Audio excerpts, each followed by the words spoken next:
विद्यार्थी, बहुत सारी जानकारी हम आपको देने की कोशिश करते हैं। हमारी जितनी भी कोशिश होती है वो अपने बहुत सारे सोर्स से जो है उस जानकारी को हम इकट्ठा करते हैं, और हमें ये अच्छा लगता है कि हम विद्यार्थी के साथ, सबके साथ अपनी ये बातें शेयर कर रहे हैं, अपना विचार शेयर करते हैं। आप लोगों को बताते हुए ये सारी चीज़ें हमें बहुत खुशी भी होती है, क्योंकि ये हमारे मन की ये मनसा पहले से ही थी, और ये यूट्यूब हमारे इस चीज़ को जो है सफल बना रहा है। इसके लिए हम खुशी जाहिर करते हैं, धन्यवाद देते हैं यूट्यूब को और इंटरनेट को, जो कि हम सबको एक दूसरे से जोड़ करके रखता है। एक दूसरे से हम लोग विचार शेयर कर पाते हैं। बहुत सारे विद्यार्थियों से या दूसरे लोगों से हम लोग दूर रहते हुए भी उनसे जो है बातें कर लेते हैं और उनको अपने मन की बात बता देते हैं। तो आज विद्यार्थियों को एक बात बताना चाहते हैं हम कि अपने इतिहास को हम क्यों जानें, क्योंकि हम लोगों का इतिहास बहुत सुनहरा है, बहुत सुनहरा था। अगर आप उसे जानेंगे तो आपको गर्व हो जाएगा और कहेंगे कि हाँ, सच में मैं भारतीय हूँ, मुझे गर्व है। अपने अंदर जो है देशभक्ति जगेगी, अपने देश के लोगों के प्रति आपका प्रेम बढ़ेगा। अपने देश में जो भी लोग रहते हैं उनके प्रति जो आपका धार्मिक व्यवहार है वो भी बदल जाएगा। आप पूरी तरह से जातिवाद, सांप्रदायवाद और अपने समाजवाद से आप ऊपर उठ जाएंगे, और आप मनुष्य को मनुष्य की नज़र से, मनुष्य को ईश्वर की नज़र से बल्कि आप देखने लगेंगे। आपके विचार में ऐसा परिवर्तन आएगा कि आप ऊंच नीच का भेदभाव भी भूल जाएंगे।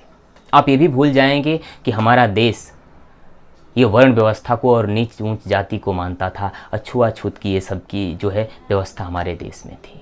क्योंकि सच में आप जब एकदम इतिहास के पीछे जाते हैं, आपको हम 100-200 साल के इतिहास पढ़ने के लिए नहीं कह रहे हैं, आपको थोड़ा और पीछे, जैसे कि हम आपको बात करें तो हमारा देश 1947 में आज़ाद हुआ। 73 साल धीरे धीरे इस साल पूरा होने वाला है।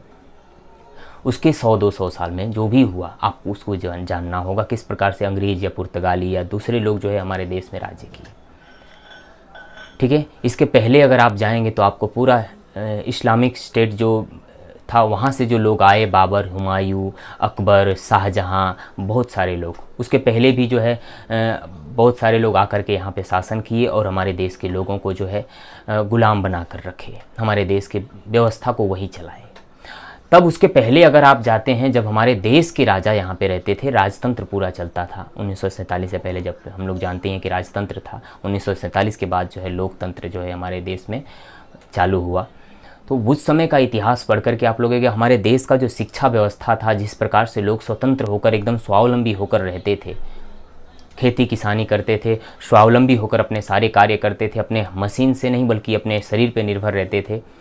तो उस समय का जो समय था बहुत अच्छा था और बहुत ही जानकारी देने वाला, बहुत ऐसी ऐसी बातों को आपको निकाल करके देने वाला मिलेगा कि आप कहेंगे अगर आज उन सब चीज़ों को फिर से लाया जाए तो लगेगा जैसे कि यहाँ पे नई चीज़ों का आविष्कार हुआ है। जैसे आपको कहें तो कपड़ों में या जूते चप्पल में या कहें दूसरी चीज़ों में, पहनने ओढ़ने की वस्तु में, जो आज से थोड़ा 10, 20, 50 साल पुरानी चीज़ें फिर से अगर ट्रेंड में चालू हो जाती है तो बच्चे उसे समझने लगते हैं ये नया फैशन है, ये नई बातें हैं, पर वो चीज़ें पुरानी होती है। यानी कि बार बार हम लोग अगर देखें, कहा जा रहा है, बल्कि आपको एक बात कह दें कि जब इतिहास हम लोग जानने लगते हैं और पढ़ने लगते हैं तो देखने लगते हैं कि जो भी आज नई चीज़ें हो रही है, जिन चीज़ों का आज आविष्कार हो रहा है, नई नई जो टेक्नोलॉजीज़ यहाँ पे विकसित हो रही हैं, वो सब बहुत पहले भी इंडिया के अंदर थी।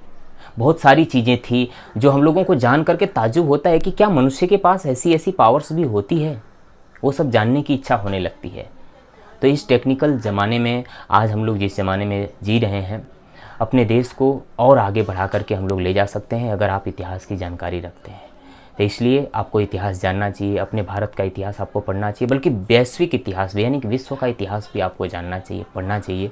तब जाकर के आप अपने अंदर पढ़ाई के प्रति, शिक्षा के प्रति हो, चाहे अपने जीवन को बहुत ज़्यादा आगे बढ़ाने के प्रति हो, आप जागरूक हो सकते हैं। अपने देश को आगे बढ़ाने के प्रति आप जागरूक हो सकते हैं। अपने परिवार को बहुत आगे ले जाने के प्रति आप जागरूक हो सकते हैं। तो हमारा तो यही उद्देश्य ही होता है कि आप जागरूक बने, हमारे देश के सारे युवा जागरूक हों और अपने देश और समाज और अपने परिवार के बारे में सोचें, अपने जीवन को बहुत ज़्यादा उन्नत बनाएं। मेरी यही अभिलाषा है, सभी विद्यार्थी उन्नत हों, सभी विद्यार्थी अपने लाइफ में एक अच्छा फर्स्ट क्लास का कैरियर बनाएं, जिससे वो संतुष्ट और सफल हो सकें, आनंद से जी सकें।